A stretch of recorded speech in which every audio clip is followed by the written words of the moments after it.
Hi guys, so we are at page 321.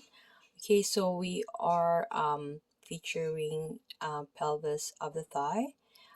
We are still at trail guide to the body. Okay, so now we are going through all the muscles of the pelvis and thigh, and this time we are at pectineus and looking at the posterior and anterior views.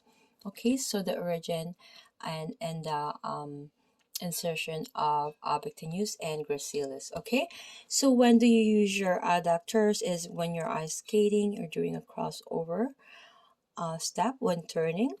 You're gripping a horse with your thighs when riding, or you're stabilizing your pelvis when walking.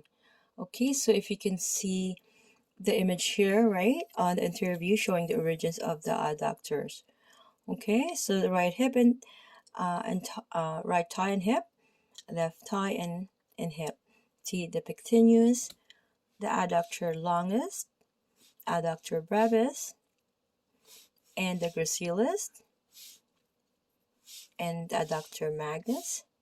Okay, so for pectineus, the origins is at the superior ramus of the pubis.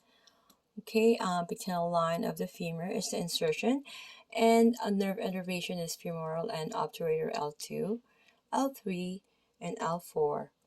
And we do have muscle gracilis, so the origin is at the inferior ramus of pubis, and insertion is the proximal medial shaft of tibia at pes and serenus tendon.